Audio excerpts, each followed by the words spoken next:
Êxodo, capítulo 20, os versos 4 a 6. Ei, som. Baixa mais, Pedro, faz favor para mim. Ei, som. Ei, som. Ei, som. Só um pouquinho de retorno para mim, só para não ficar tão alto. Êxodo, capítulo 20. Aí tá bom. Ei, som. Ei, som. Ei, som. Êxodo 20, os versos 4 a 6 diz assim: Não faça para você imagem de escultura, nem semelhança alguma do que há em cima do céu, nem embaixo da terra, nem nas águas debaixo da terra. Não adore essas coisas, nem preste culto a elas, porque eu, o Senhor, seu Deus, sou Deus zeloso, que visita a iniquidade dos pais nos filhos até a terceira e quarta geração daqueles que me odeiam, mas faço misericórdia até 1000 gerações daqueles que me amam e guardam os meus mandamentos. Se você puder, feche seus olhos por um instante, nós vamos orar ao Senhor. Senhor, nós te damos graças aqui nessa manhã, Senhor. Nós estamos aqui diante do Senhor para ouvir a Tua palavra, Senhor. Nós queremos te pedir, Pai, que o Senhor possa falar conosco por meio da pregação da Tua santa palavra. Edifica-nos, exorta-nos, consola-nos, Senhor. Arranca do nosso coração aquilo que não pertence, Senhor. Que nós possamos nessa manhã, Senhor, sair daqui transformados pela pregação da Tua palavra, Senhor. Nós te pedimos isso. Que o Teu Espírito Santo que aqui está, Senhor, que Ele aplique as verdades da Tua palavra ao coração de cada um de nós, Senhor. Que Ele transforme, nos conduza ao arrependimento, Senhor. Que Ele nos mostre que há um só Deus que deve ser adorado, buscado e engrandecido nas nossas vidas. Nós rendemos tudo a Ti aqui nessa manhã, Senhor. Nós te pedimos, fala conosco, Senhor. Ministra as nossas vidas para a glória do nome de Jesus. Amém. Você pode se sentar, irmão.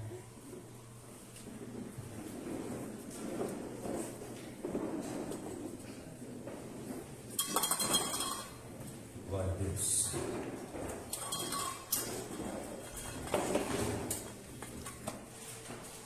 Louvado é o nome de Jesus.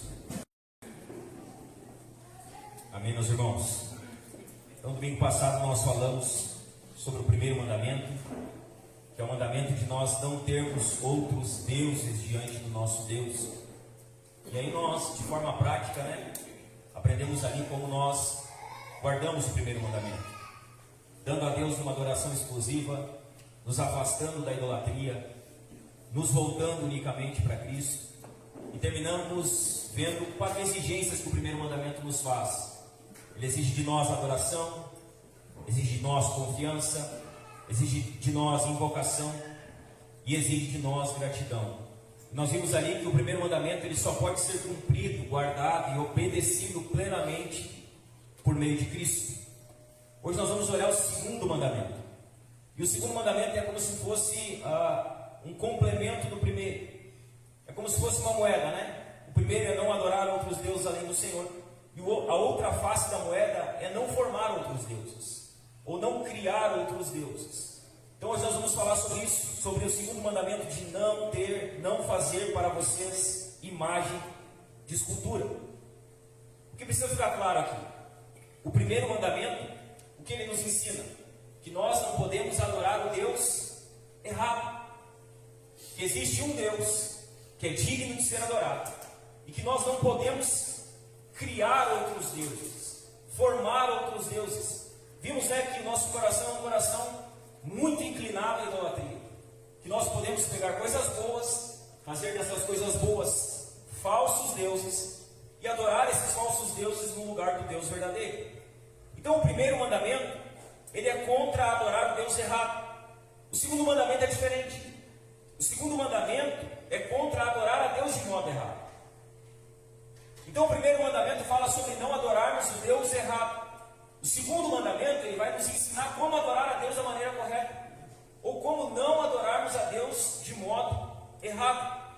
O primeiro mandamento, ele fala sobre o que adorar, e o que nós devemos adorar? A Deus.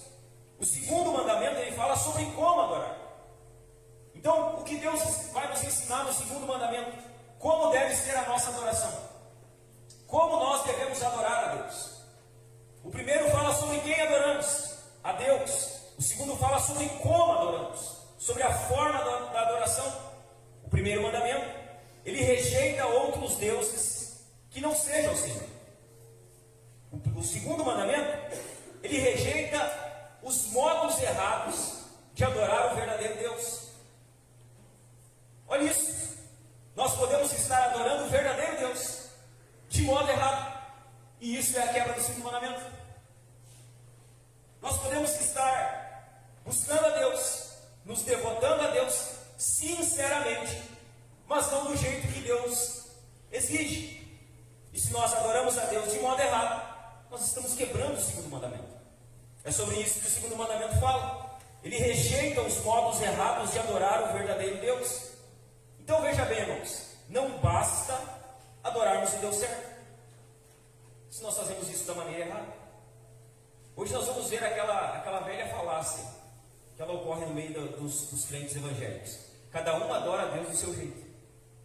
Você já ouviu isso? Alguém já ouviu isso? Não, cada um adora a Deus do seu jeito. Será? Será que nós temos a liberdade de adorar a Deus do jeito que nós queremos? Será que o Deus que se revelou na sua palavra, Ele também não revelou a forma que Ele deseja ser adorado pelo seu povo? Veja bem, não basta adorarmos o Deus certo, se fazemos isso de maneira errada. O que há no primeiro mandamento? Uma proibição. Não se pode fazer imagem de escultura, nem semelhança alguma do que há em cima do céu, nem embaixo da terra, nem nas águas debaixo da terra. Ou seja, há uma proibição aqui. É proibido fazer imagens, tanto de Deus, quanto de falsos deuses ou de ídolos. É isso que Deus está proibindo aqui.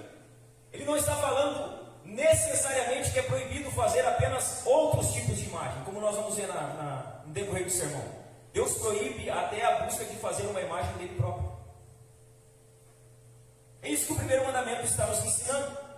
Há uma proibição no segundo mandamento, para que não se fizessem imagens de Deus e de ídolos, que são usados como meio de adoração.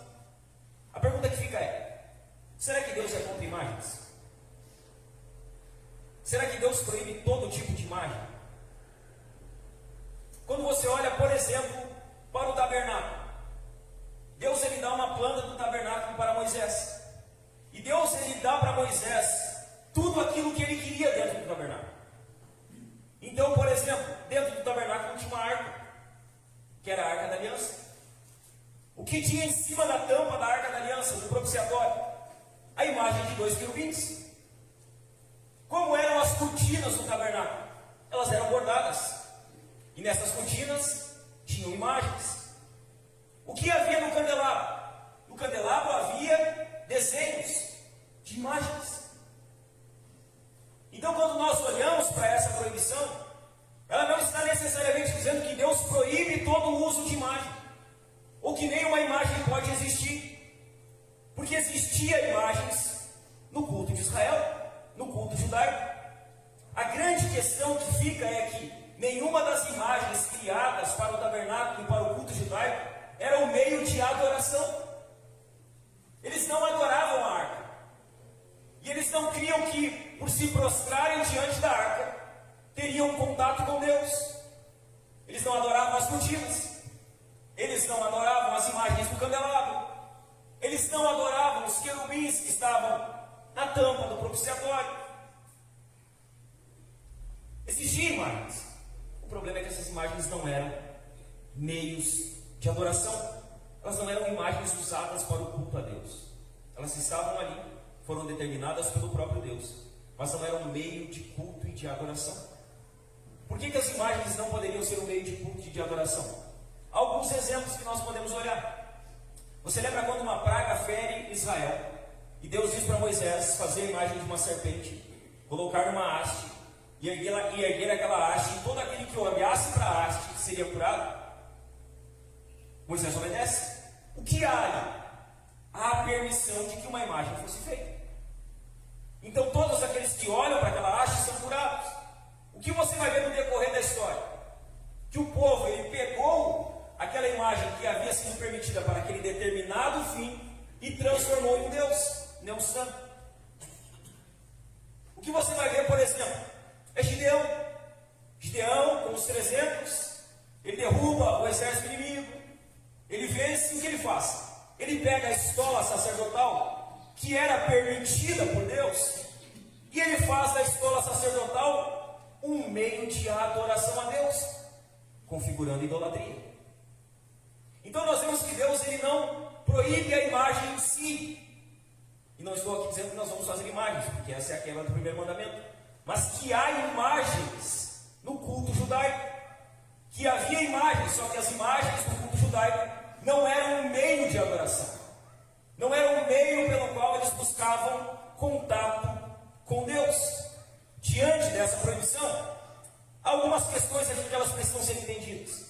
Então há uma proibição: não faça para você imagem de escultura, nem semelhança alguma do que há em cima no céu, nem embaixo da terra, nem nas águas debaixo da terra. Diante dessa proibição, há três coisas que nós vamos ver nessa manhã. Três questões que elas precisam ser entendidas. A primeira delas: por que Deus proíbe imagens e qualquer coisa que o represente na adoração?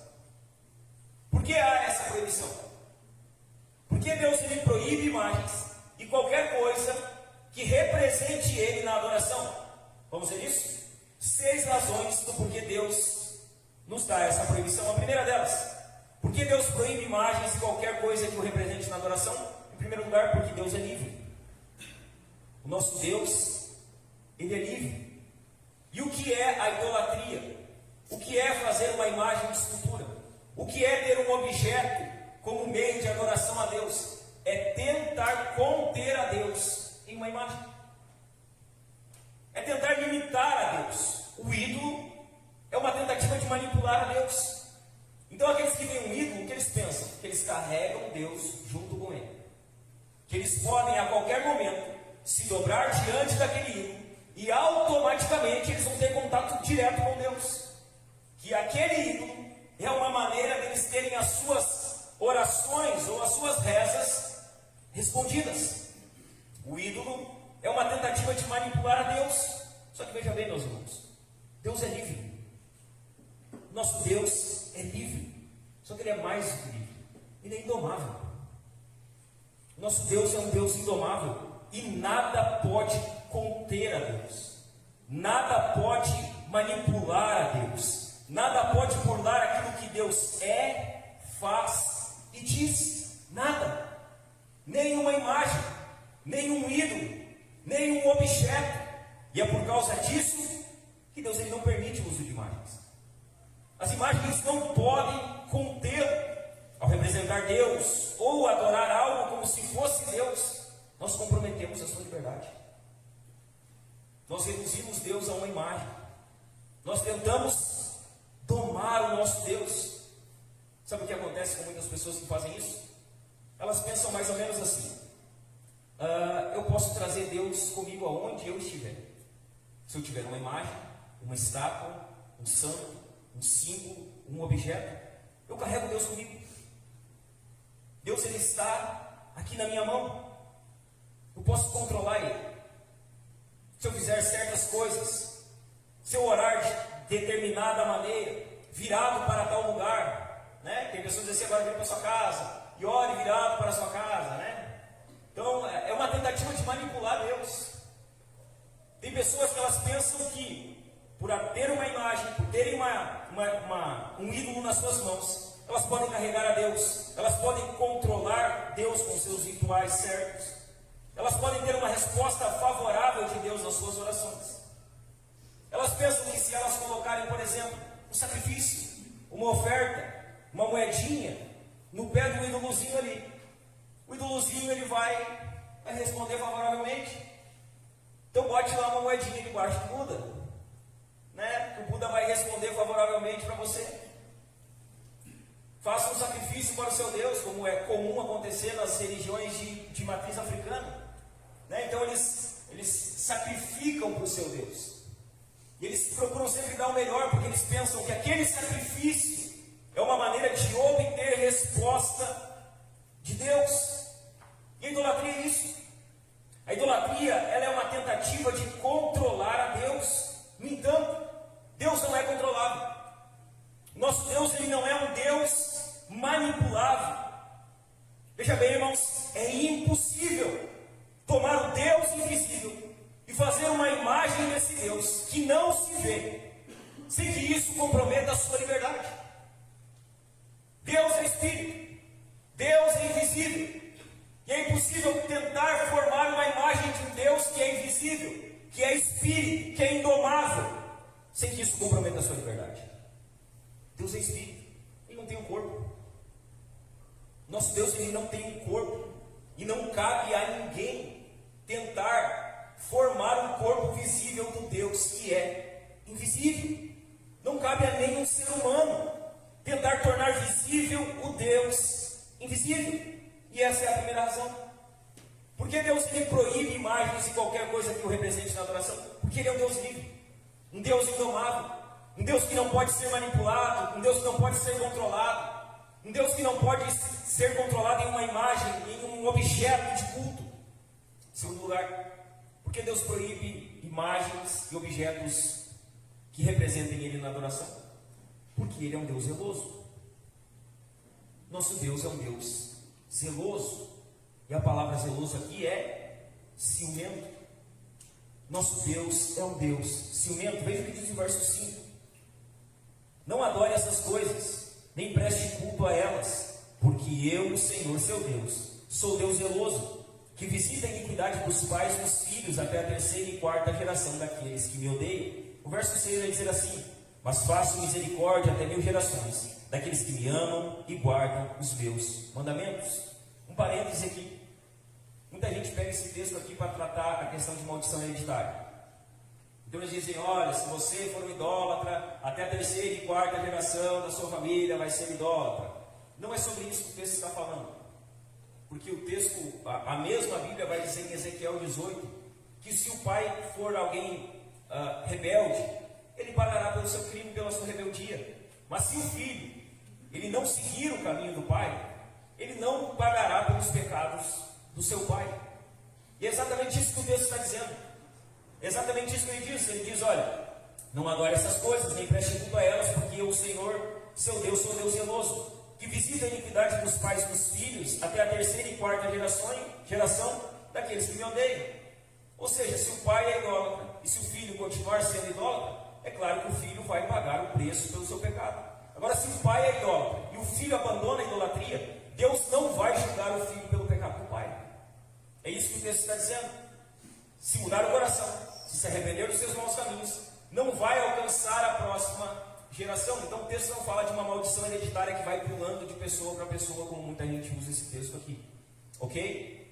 O texto diz que Deus, ele é zeloso. Quando você olha para uma imagem de escultura, será que uma imagem ela pode capturar a glória de Deus para ela? Será que uma imagem ela pode conter a glória de Deus? Quando olhamos para uma imagem, nenhuma imagem pode capturar a glória de Deus. E toda representação do divino feita por homens, ela será muito inferior ao que Deus é, ao ponto de despertar o seu zelo. O que Deus combate aqui é exatamente o que ele está falando em Romanos 1, quando ele fala que a humanidade está totalmente depravada. Paulo diz que os homens mudaram a glória do Deus incorruptível, que eles adoraram toda espécie de ídolos, que eles fizeram todo tipo de imagens, eles mudaram a glória do Deus invisível. E essa tentativa de conter Deus em um ídolo, e de achar que um ídolo pode capturar e conter a glória de Deus, isso desperta o zelo de Deus. Você sabe, né? Deus, ele não divide a sua glória com ninguém. A sua glória ele não compartilha com ninguém.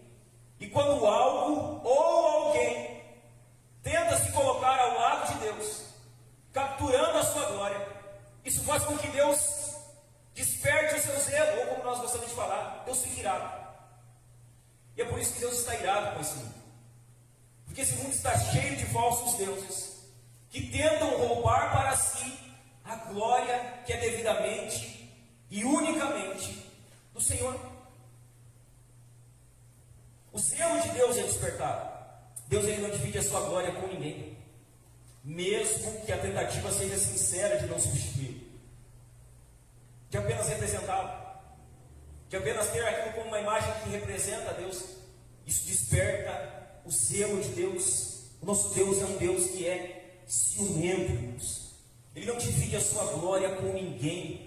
Adorar a algo ou alguém que não seja Deus desperta a sua ira, desperta o seu zelo. Deus é um Deus ciumento e por isso Ele proíbe imagens e objetos que intermediam a adoração a Ele. Ele não divide a sua glória com ninguém. Ele é um Deus ciumento, um Deus zeloso. Terceira razão, porque Ele não permite o uso de imagens e de objetos na adoração. Porque a fé vem a fé vem pelo ouvir e não pelo ver. É isso que Paulo diz em Romanos 10:17.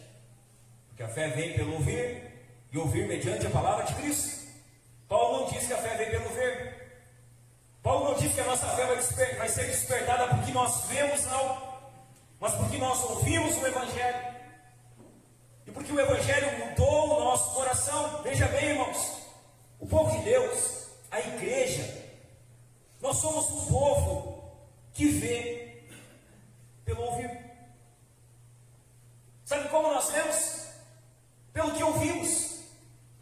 Nós ouvimos, nosso coração é transformado, nossos olhos se abrem, então de fato nós vemos quem Deus é. A fé ela vem pelo ouvir e não pelo ver. E por quê? Porque Deus quis assim. Na sua soberania, Deus ele decidiu um modo de se revelar para o seu povo. E qual é a maneira que Deus decidiu se revelar? Por meio da sua palavra, por meio da Bíblia, por meio das Escrituras. É assim que Deus se revela. É assim que nós vemos quem Deus é. E por isso a pregação é importante. Por isso o evangelismo é importante. Por isso o ensino bíblico é importante.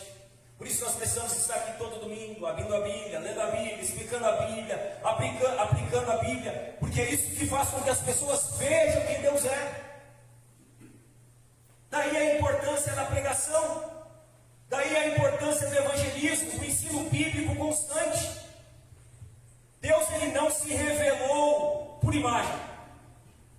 Ele nunca se revelou por imagem. Ninguém nunca viu de fato quem Deus é, porque Deus é Espírito. Deus ele não se revelou por imagem. Ele falou. O seu povo ouviu a sua voz, mas ninguém viu nada.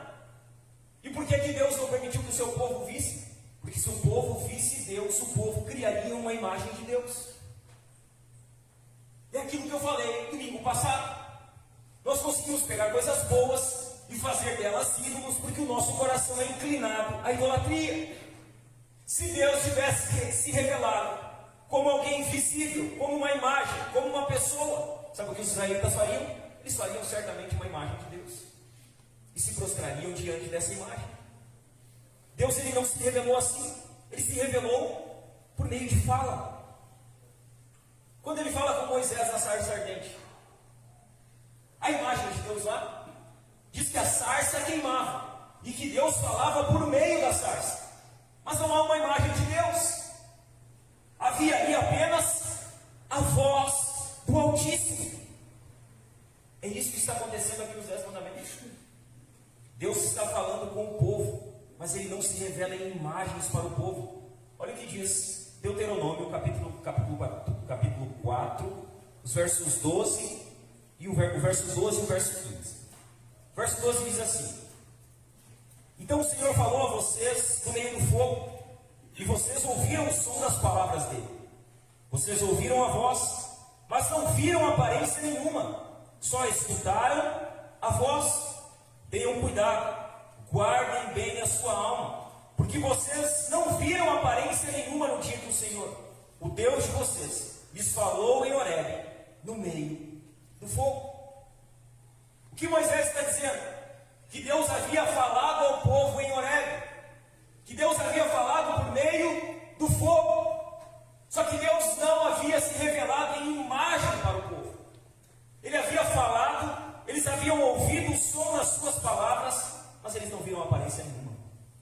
Eles não viram a imagem de quem Deus é. O modo como Deus apareceu nos 10 mandamentos fala sobre como nós devemos guardar esses mandamentos. E como nós guardamos o mandamento, pastor? Como é a adoração cristã? A adoração cristã, meus irmãos, ela deve acontecer em palavras. Como é a adoração do povo cristão? Em palavras. Por que nós estamos aqui nessa manhã pregando a palavra? Porque a adoração cristã se dá por meio de palavra. Nós cantamos a palavra, nós pregamos a palavra. Quando nós cereamos, nós estamos ali desfrutando dos benefícios da palavra. A adoração cristã, ela deve acontecer em palavras e não em uma manifestação visual de tirar o fôlego. Eu vou adiantar aqui, 2 passinhos para trás, vou falar mais para frente. Mas o culto não é um espetáculo. Você não veio no culto para perder o fôlego com uma manifestação esplendorosa que está acontecendo. Não. O culto, você não veio ao culto para buscar uma manifestação visual de tirar o fôlego. A adoração cristã está centrada na palavra. Ela deve estar centrada na palavra, e a palavra, ela é central no culto cristão. Você percebe que a liturgia prega? Nós iniciamos o culto, o que nós fazemos? Nós chamamos a adoração, lemos um salmo, fazemos uma oração. Depois que nós fazemos o culto, nós cantamos, nós louvamos ao Senhor. Depois que nós chamamos a adoração, depois que nós louvamos, o que está no meio do culto? Bem no meio do culto, entre o chamado à adoração, o louvor e a bênção final, a pregação. Você percebe que liturgia não é apenas liturgia? Você percebe que liturgia é importante e que liturgia prega? Se a palavra é central no culto, se a palavra é central na adoração cristã, qual que é o lugar da pregação? No centro do culto. A palavra é central no culto cristão e ela deve ser central na nossa adoração. Às vezes as pessoas dizem assim, mas é muita palavra. É muito tempo, é 1 hora ouvindo palavra. É muita Bíblia, esse negócio de Bíblia, tinha que ter um negócio mais atrativo. Que a gente se dispersasse um pouco, se alegrasse um pouco. E às vezes dá até aquele sentimento de culpa, né? Será que a gente não está falando muito de Bíblia? Não estamos. Não estamos, irmãos, e a gente não deve ficar se desculpando, porque a gente está centrado na palavra. A gente não precisa ficar se desculpando porque a gente está centrado na palavra, porque a fé é gerada assim. A fé não é gerada por um espetáculo. A fé é gerada pela pregação da palavra. Por que Deus proíbe imagens? Por que Deus proíbe objetos na adoração a Ele? Porque a fé não vem pelo que vemos, mas vem pelo que ouvimos. A fé vem pelo ouvir e ouvir a palavra de Cristo. E se a fé, olhe para mim, se a fé vem mediante a palavra de Cristo, a pergunta que fica é: como está a sua vida de evangelismo? Como está? Se nós sabemos que a pregação é o que desperta a fé, se nós sabemos que a pregação, que a fé vem pelo ouvir e ouvir a palavra de Cristo, se nós queremos ver pessoas se dobrando a Cristo, nós não precisamos apresentar a elas um Deus que é visível, mas pregar o Evangelho a elas. Se a fé vem pelo ouvir, como está a sua vida de pregação? Como está a tua vida de evangelismo lá na sua casa? Como está a sua vida de evangelismo lá no seu trabalho? Como está a sua vida de evangelismo no seu círculo de amizade? Se a fé não vem pelo que vemos, se a fé vem pelo que ouvimos, se a fé vem mediante a palavra de Cristo, se nós queremos ver as pessoas crendo em Cristo, nós precisamos pregar a Cristo para elas. Você tem pregado? Você tem anunciado a Jesus? Você tem pregado o Evangelho para as pessoas? Você tem confiado que o Evangelho ele é suficiente para regenerar um coração totalmente depravado? Ou você precisa dar algo para as pessoas? Ou você tenta colocar o Evangelho e mais alguma coisa visível, para que porventura elas creiam em Cristo? Deus proíbe imagens e meios de adoração, objetos de adoração, porque a fé vem pelo ouvir e não pelo ver. Em quarto lugar, Por que Deus proíbe imagens e objetos de adoração no culto de adoração a Ele? Essa aqui talvez poucas pessoas percebem. Deus proíbe, sabe por quê? Porque nós somos a imagem de Deus. Você já parou para pensar que de toda a criação, de tudo que Deus criou, apenas o ser humano foi criado à imagem e semelhança de Deus? Nada mais na criação tem a imagem de Deus. Nada. Somente a humanidade. Olha o que diz Gênesis 1, 26 e 27. Vai dizer assim: e Deus disse: façamos o ser humano à nossa imagem, conforme a nossa semelhança. Tenha ele domínio sobre os peixes do mar, sobre as aves dos céus, sobre os animais domésticos, sobre toda a terra e sobre todos os animais que rastejam pela terra. Assim Deus criou o ser humano, a sua imagem, a imagem de Deus o criou, homem e mulher os criou. Por que nós não podemos criar imagens e ter objetos na adoração no culto a Deus? Porque nós somos a imagem de Deus. Sim, pastor, mas Adão pecou, o pecado entrou no mundo. Isso não significa que a imagem de Deus foi tirada do ser humano.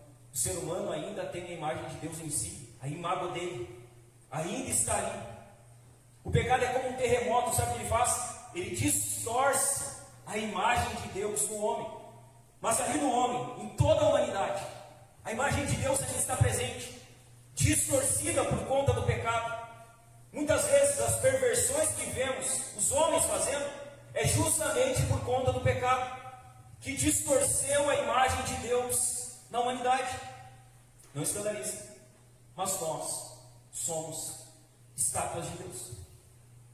Nós somos a imagem de Deus. Nós somos os representantes de Deus na terra. Ainda que o pecado entrou no mundo, a ordem é a mesma. Nós ainda precisamos subjugar a terra. Nós ainda precisamos dominar sobre a terra. Nós ainda precisamos governar a terra. Adão não governou o jardim. Adão, ele quebrou o mandamento de Deus. Mas o mandamento de governar, de reger a terra, ainda está sobre nós. A sua imagem aqui na terra hoje. Somos estátuas de Deus, divinamente escolhidas para mostrar como Deus é, criados à sua imagem e segundo a sua semelhança. Como falei, o pecado ele atrapalha muito isso. Por conta do pecado, nós não conseguimos refletir plenamente quem Deus é. Nós não conseguimos mostrar plenamente a imagem de Deus. Por conta do pecado, há perversões. A imagem de Deus está distorcida, mas a ordem continua a mesma. A imagem de Deus não foi abolida, mas por conta do pecado está distorcida. Por isso que muitas vezes o humano faz o que faz. Ele faz o que faz por conta do pecado. Se o pecado não tivesse entrado no mundo, esse mundo seria muito diferente disso. Nós não veríamos as perversões, as coisas terríveis que estão diariamente diante dos nossos olhos. Só que preste atenção.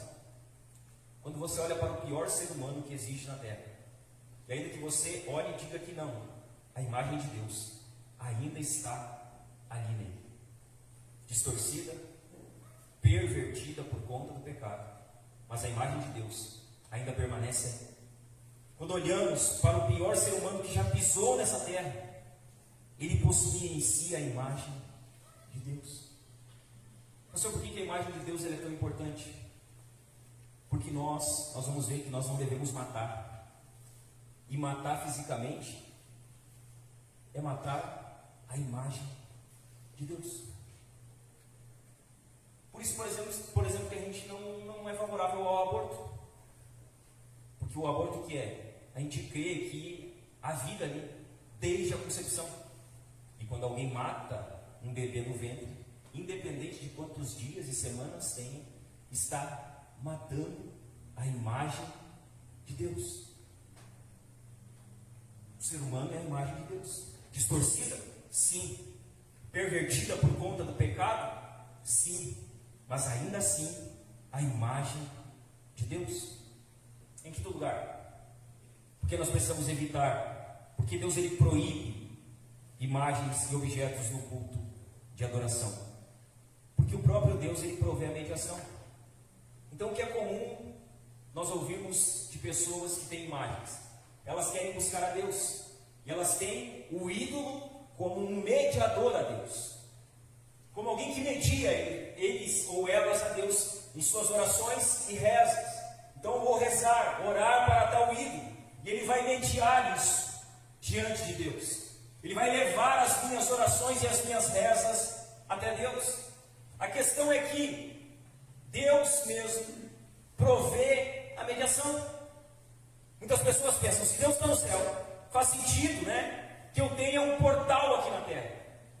Que eu tenha um meio, que eu me prostre a Ele e me aproxime dEle. Deus, irmãos, Ele já havia prometido meios para isso. Para que você entenda. O que há no Antigo Testamento? Profetas, sacerdotes e reis. Ok? Profeta, sacerdote e rei era o meio que Deus intermediava o povo. O profeta era aquele que trazia a palavra. O sacerdote é aquele que oferecia sacrifícios. E o rei era aquele que governava o povo de Deus. Eles eram os mediadores estabelecidos por Deus na antiga aliança. Deus já havia preparado os mediadores na antiga aliança. Eles não tinham necessidade de moldar um Deus.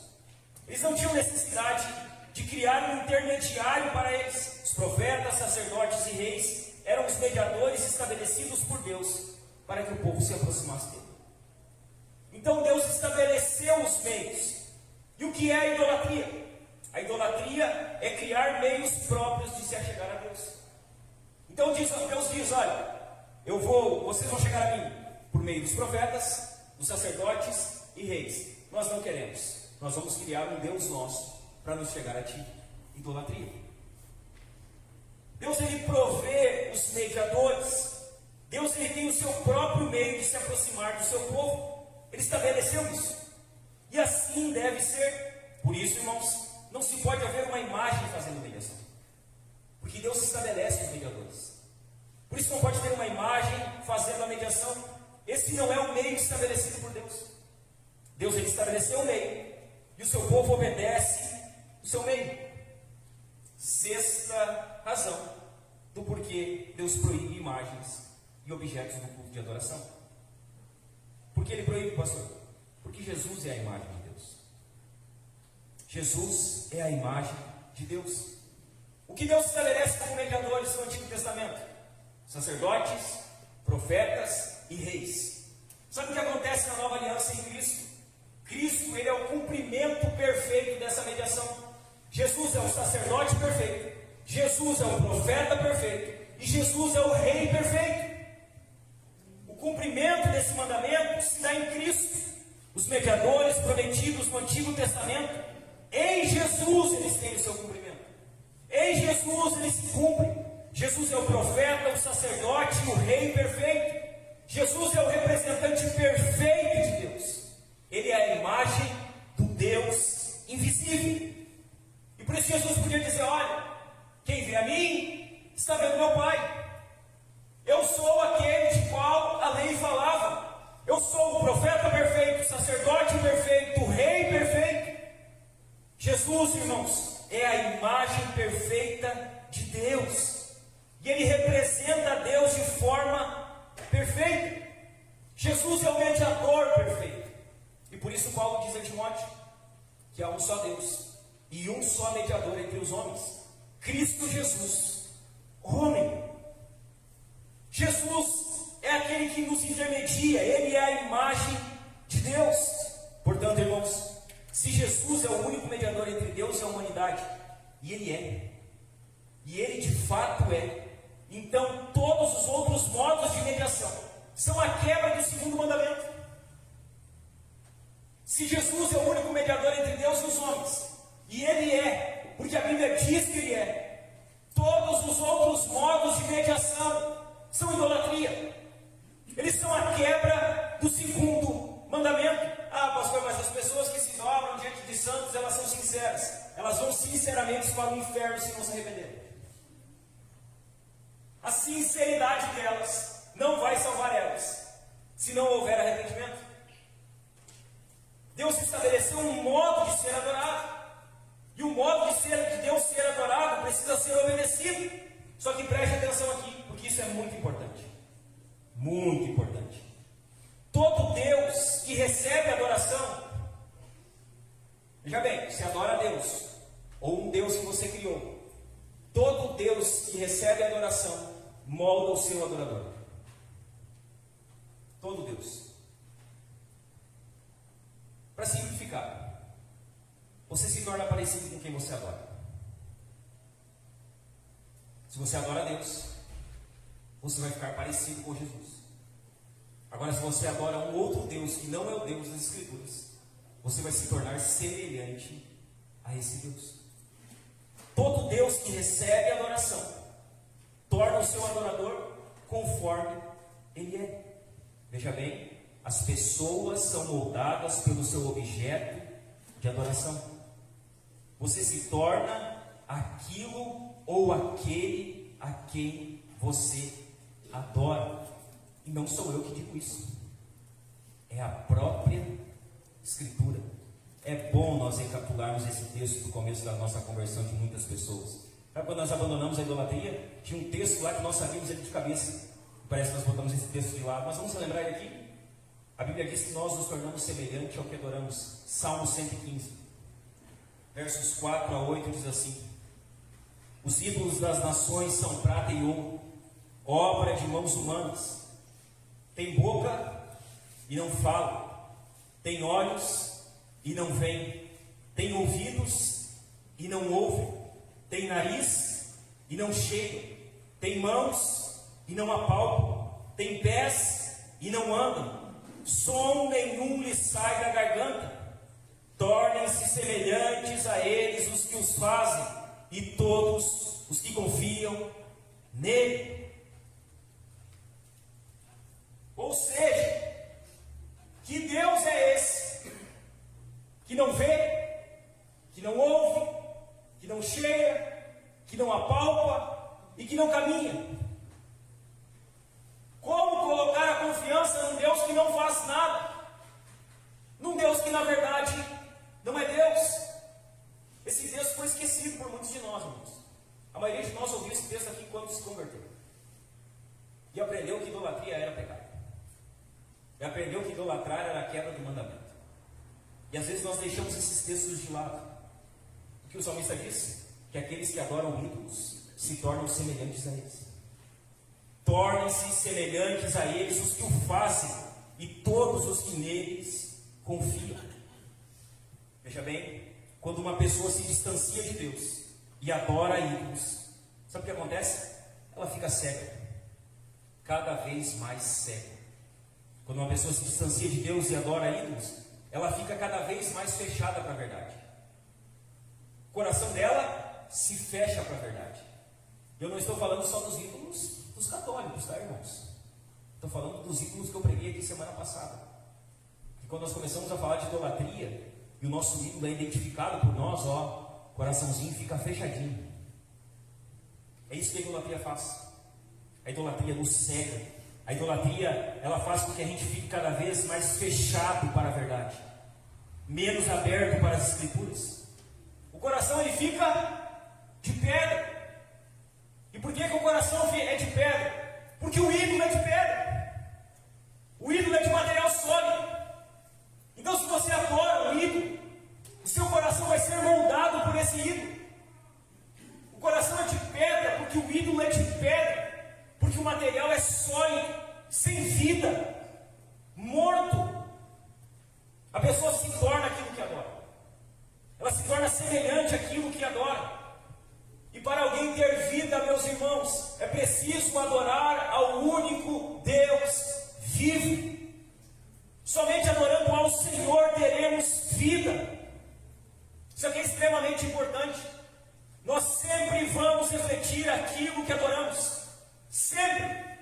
Se você adora a Cristo, você reflete a Cristo. Se você adora algum ídolo, você reflete esse ídolo. Ou seja, meus irmãos, a minha e a sua vida refletem quem é o Deus que adoramos. A pergunta que fica é: quem você está refletindo? Quem você está refletindo? O que a sua vida reflete?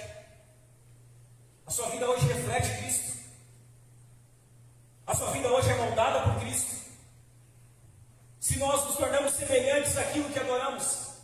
que você se assemelha hoje? Você está mais parecido com Jesus?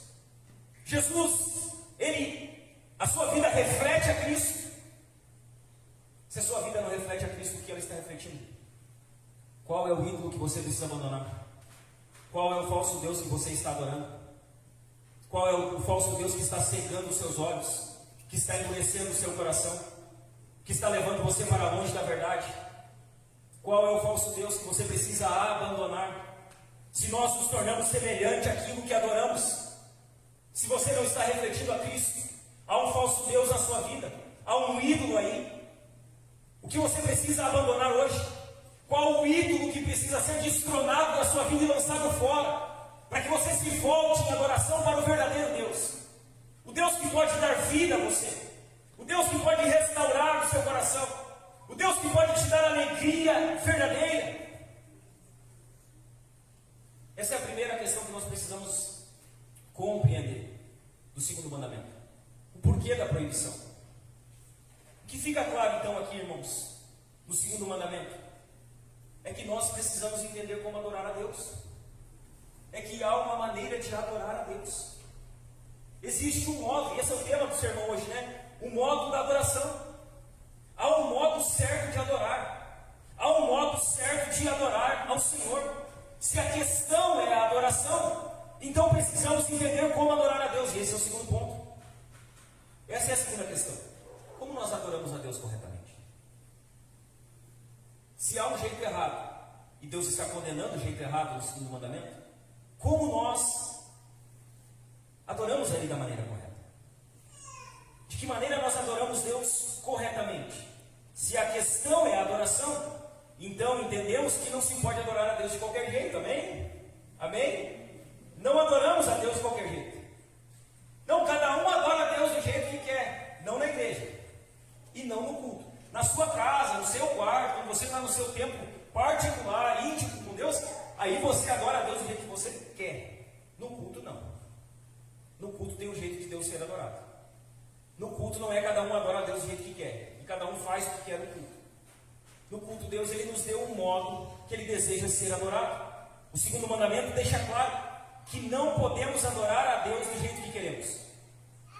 Que pelo contrário, devemos adorar a Deus do jeito que Ele quer ser adorado. E como Deus quer ser adorado? Como adorar a Deus corretamente? Nós vamos ver aqui duas formas. A primeira, adoramos a Deus corretamente em Jesus. Como nós adoramos a Deus corretamente? Em Jesus. Deus enviou Jesus para restaurar em nós a imagem dele. Então Jesus vem. Jesus, ele vive uma vida perfeita, morre pelos nossos pecados, ressuscita, vai aos céus, está à destra de Deus. O que Jesus está fazendo?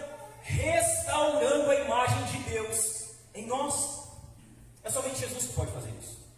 É somente Jesus que pode moldar o nosso coração e nos transformar em uma nova criatura restaurada. É em Jesus que adoramos corretamente.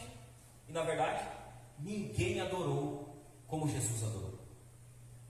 Jesus ele podia dizer: a minha comida e a minha bebida é fazer a vontade daquele que me enviou. Ninguém nessa terra adorou como Jesus adorou. E é em Jesus que nós adoramos a Deus corretamente. A imagem de Deus em nós está distorcida, e Jesus ele está restaurando ela em nós. E por que Jesus pode fazer isso? Porque Ele é a imagem perfeita de Deus. Jesus é a imagem perfeita que não precisa de restauração, e somente Ele pode restaurar a imagem de Deus em nós. Preste atenção, não precisamos de itens, não precisamos de algo visível, não precisamos de algo manipulável para cultuar a Deus. Não precisamos. Do que nós precisamos para cultuar a Deus? Somente de Jesus, somente de Cristo. E é em Cristo que nós adoramos a Deus corretamente. Veja bem, irmãos, há uma segunda maneira de adorar a Deus corretamente. A primeira, em Jesus. A segunda, sem o uso de imagens e em espírito. Então, como nós adoramos a Deus corretamente? Primeiro, em Jesus. Jesus é aquele que adorou a Deus perfeitamente. é aquele que está restaurando a imagem de Deus em nós. E nós não precisamos de nada além de Cristo para adorar a Deus corretamente. A segunda maneira correta de adorar a Deus é sem o uso de imagens e em espírito. O que isso significa? Significa que nós não usamos ídolos e imagens. Amém? Ah, claro, né, pastor? A gente é uma igreja evangélica. Claro que a gente não usa ídolos nem imagens. A gente é uma igreja de crente, né? A gente sabe que não pode ter imagem de santo aqui dentro da igreja. Mas é mais que isso. É mais do que ter imagens. É mais do que ter esculturas. Nós precisamos deixar claro que nós não colocamos no nosso culto nada que não seja do agrado de Deus. Nada. Isso é adorar sem imagens e em espírito. Sabe o que nós colocamos no culto? Você já vai entender onde eu quero chegar. Nós colocamos no culto o que a Bíblia permite colocar no culto. O que agrada a Deus. Não o que agrada a nós. Aprenda hoje aqui. O culto a Deus não é pelo nosso gosto. Não é. O culto a Deus não é da nossa maneira. Não, mas hoje eu fui no culto, mas não gostei do culto. Graças a Deus que você não gostou. Não era para você gostar. Porque a gente não faz o culto para você. A gente tem que fazer o culto para Deus. É, né? Nós estamos aqui prestando culto a Deus, não ao seu ego. Não, mas é que hoje eu não gostei das músicas que cantaram na igreja. Glória a Deus. Não cantamos para você. Cantamos para Deus. Ah, mas hoje eu não gostei do jeito que o culto foi dirigido. Graças a Deus que você não gostou. Porque nós não estamos aqui para prestar culto para você. Nós estamos aqui para prestar culto para Deus. Nós não fazemos o culto para agradar ninguém. O culto não é pelo nosso gosto e ele não é da nossa maneira. Nós não cultuamos a Deus do nosso jeito. Preste atenção. O culto não é cada um adorando do seu jeito. Não é. Isso não é culto. O culto a Deus não é cada um adorando do seu jeito.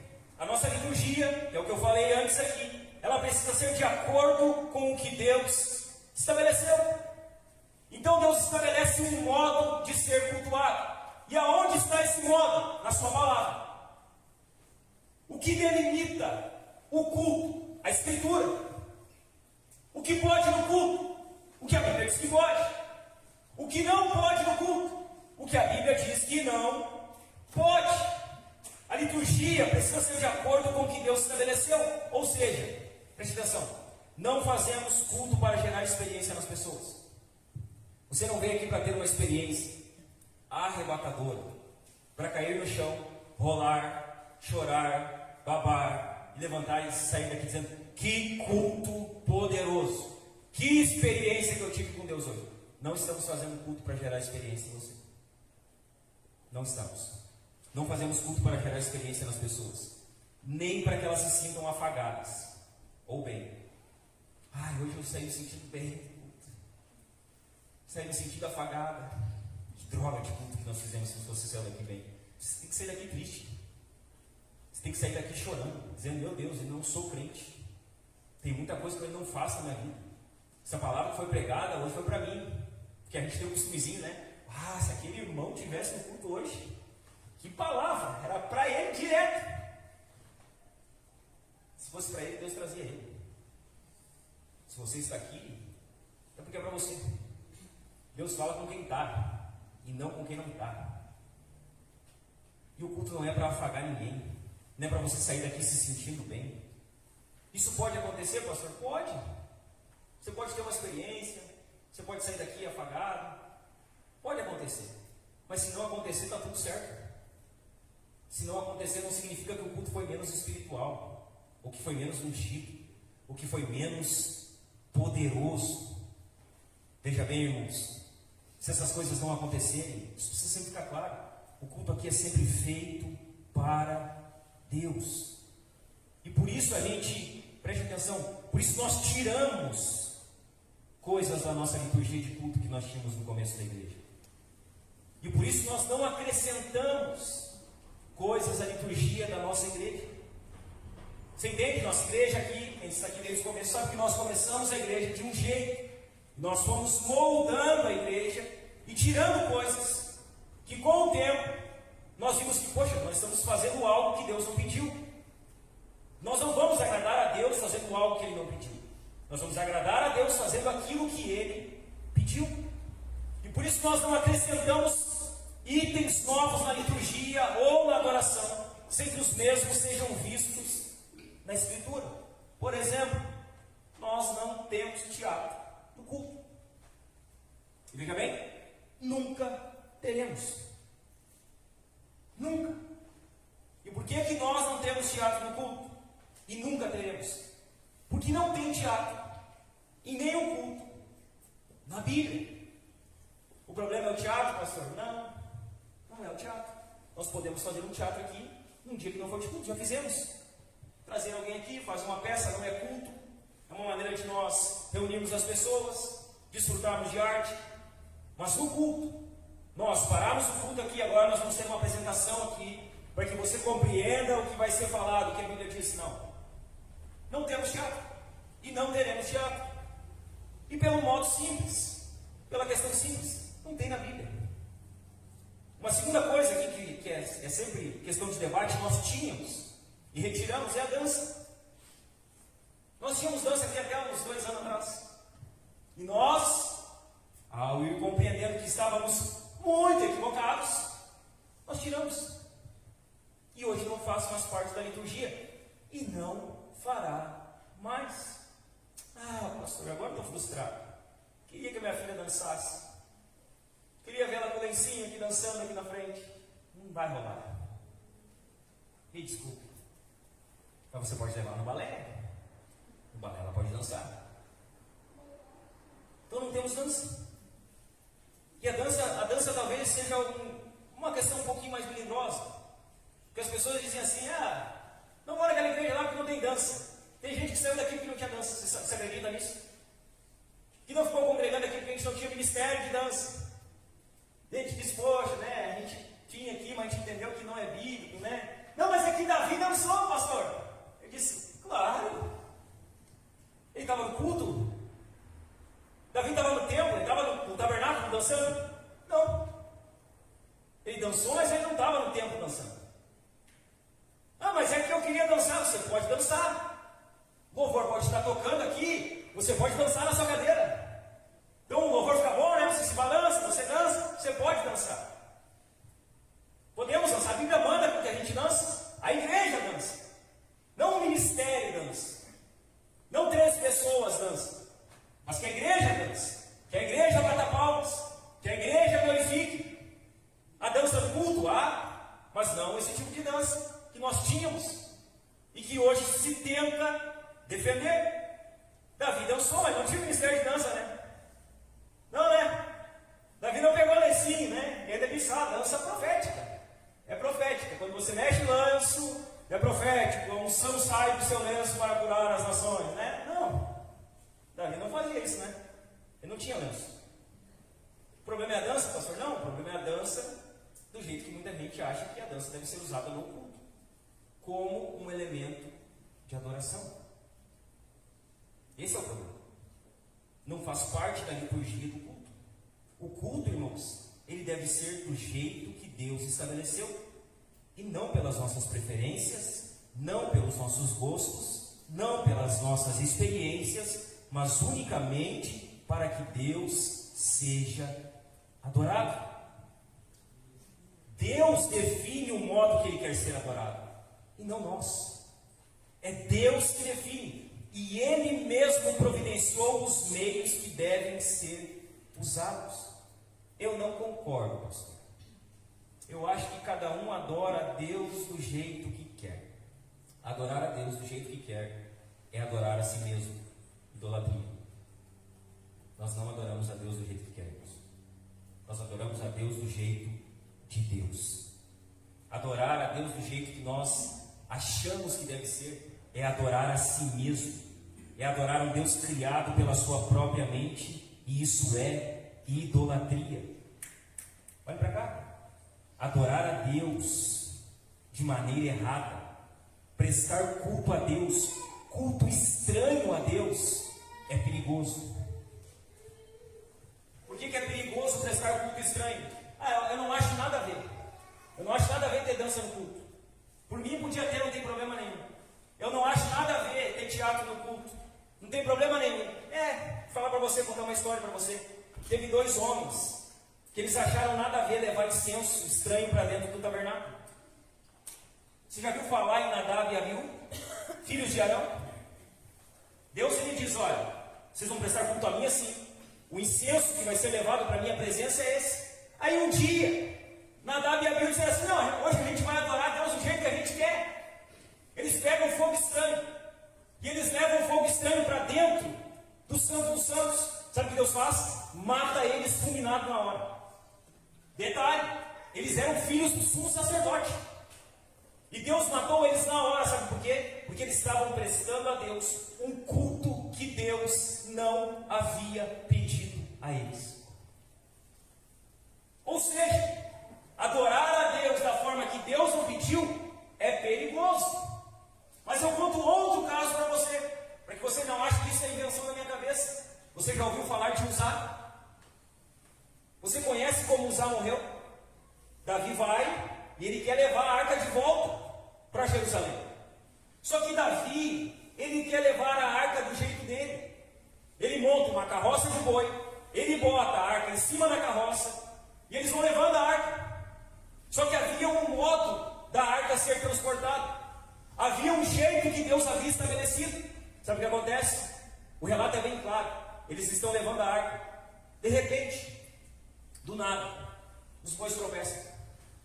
E quando os bois tropeçam, a arca ela pende para cair. A Bíblia diz que Uzá, ele toca na arca. E irreverentemente, Deus fura, racha, mata Uzá. Na hora, fulmina ele. Ou seja, adorar a Deus da maneira errada é perigoso. Há um modo correto de adorar a Deus. Nós temos bons exemplos. Que fogo estranho é perigoso. Que culto da nossa maneira é perigoso. As pessoas dizem, vocês são muito radical. Vocês inventam essas coisas. Não, na verdade, essas coisas não são inventadas por nós. Essas coisas que foram acrescentadas ao culto que são recentes. Elas não têm 100 anos, a igreja tem 2000. Essas coisas nunca existiram na história da igreja. Elas existem a partir do crescimento do secularismo. É a cultura que estabeleceu essas normas. Nós não podemos brincar com a adoração a Deus, irmãos.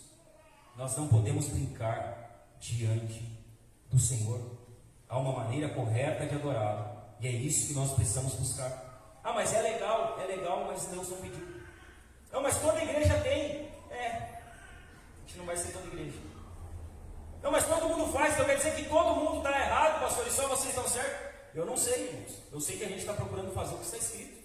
E é isso que a gente vai fazer. Será que se todo mundo agora começar a casar gay, nós vamos ter que casar gay também? Será? Será que se toda a igreja for a favor do aborto, nós vamos ter que ser a favor do aborto também? Será? Será que nós precisamos fazer o que todo mundo faz, ou será que nós precisamos fazer o que está escrito na palavra de Deus? Nós precisamos fazer o que está escrito. É o que está escrito que nós vamos procurar fazer. Uma terceira questão que nós precisamos deixar claro aqui é como nós guardamos o segundo mandamento. Então nós vimos o porquê da proibição, vimos como nós adoramos a Deus corretamente. E a terceira é como nós guardamos o segundo mandamento. 3 maneiras de obedecer ao segundo mandamento. A primeira delas, guarde-se das imagens de Deus, tanto externa quanto imaginadas. Isso vai além. Então, como nós obedecemos? Nós nos guardando-nos de imagens que podem ser aqui externas, mas de imagens aqui. Veja bem, criar uma imagem de Deus aqui é idolatria. Sabe quando você diz? Imagine agora que Deus é um velhinho de barba branca, sentado em uma cadeira. Nós estamos quebrando o segundo mandamento. O segundo mandamento proíbe criar imagens. E quando nós criamos uma imagem, ainda que seja na mente de Deus, nós estamos quebrando o segundo mandamento. Isso é comum, né? Imagine Deus agora vindo abraçar você. Imagine Deus caminhando com você nos campos brancos, conduzindo você em pastos verdejantes. E aí você cria um Deus, uma imagem de Deus na sua mente. Isso é a quebra do segundo mandamento. Se nós queremos guardar o segundo mandamento, devemos nos guardar de imagens de Deus, tanto externa quanto imaginadas. Não devemos fazer imagens de Deus, inclusive mentalmente. Criar uma imagem em nossa mente de Deus Pai é pecado de idolatria, porque Deus é Espírito. Ele é Espírito. E não cabe a nós criar uma imagem para o Deus que é Espírito. Esse mandamento fala mais do que a idolatria que todos conhecemos. Ele fala sobre a nossa mente. Ele fala sobre o nosso coração. Essa primeira maneira de guardar inclui também a veneração. Então, geralmente, quando você conversar com católicos sobre a questão de ídolos, eles vão dizer que eles não adoram ídolos.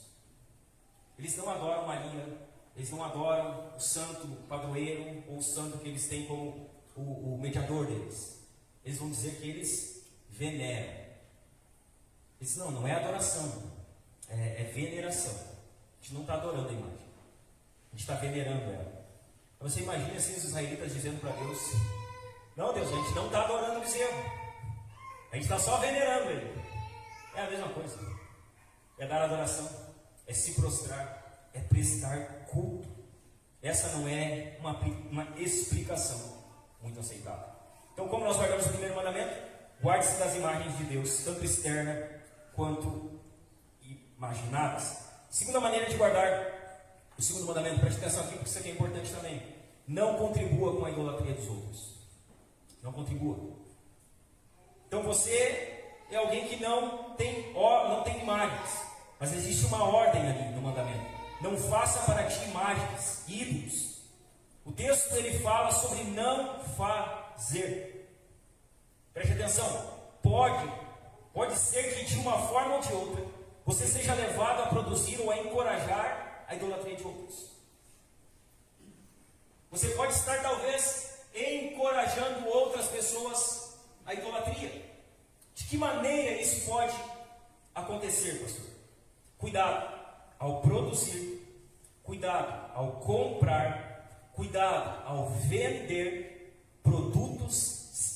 itens, produtos e serviços que levam pessoas à idolatria. Evite isso. Então, se você compra, vende, faz algo que incentiva alguém à idolatria, evite isso.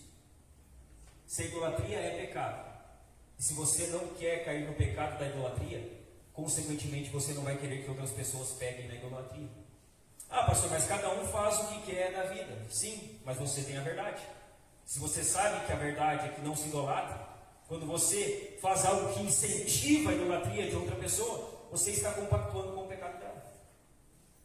Então, não contribua com a idolatria dos outros. Ao vender algo ou produzir algo, você pode estar levando pessoas à idolatria. Se você sabe que algo que você vende está levando outras pessoas ao pecado, é seu dever não aceitar o serviço. Tá, pastor, mas eu vou perder dinheiro. Sim, perca dinheiro, mas não faça pessoas pecarem. Não contribua com o pecado de outras pessoas. Veja bem, se você, em troca do dinheiro, incentiva a idolatria de outras pessoas, isso significa que você também tem um Deus chamado dinheiro no seu coração, que precisa ser tirado daí. Então, se você deseja guardar o segundo mandamento, não contribua com a idolatria dos outros. Em terceiro lugar, terceira maneira de guardar o segundo mandamento: como guardamos ele? Vendo Jesus como o cumprimento do segundo mandamento. Como falamos já aqui, Jesus, ele guardou o segundo mandamento. Ele manifestou o Pai aos seus discípulos. Jesus mostrou como o Pai é. Ele revelou Deus aos discípulos.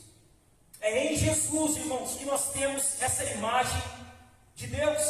É o que Paulo diz em Colossenses 1,15, que Jesus é a imagem do Deus invisível. Ele revela a Deus a nós. Ele cumpre o segundo mandamento. Olhar para Cristo era olhar para a face daquele que não poderia ser visto no Sinai. No Sinai Deus dá a sua lei. Ele fala com o povo, mas não pode se ver a sua imagem. Mas quando nós olhamos para Cristo, nós vemos a imagem do Deus invisível, do Deus que não poderia ser visto no Sinai. Veja bem, irmãos, Jesus ele fez o que parecia impossível. Era impossível para os homens verem a Deus. Sabe o que Jesus faz? Jesus ele faz o que parecia impossível. Ele permitiu que humanos vissem um Deus que não poderia ser visto. Ele fez com que humanos enxergassem um Deus que era invisível. Não precisamos de imagens, não precisamos de estátuas, não precisamos de ícones. Nós temos a Cristo. Nós temos aquele que é a imagem do Deus invisível. Nós temos aquele que fez o visível, que fez visível o Deus invisível. E veja bem, se você quer guardar o segundo mandamento, se você deseja guardar o segundo mandamento, confie apenas em Jesus. Se volte unicamente para Jesus. Coloque a sua confiança somente em Cristo.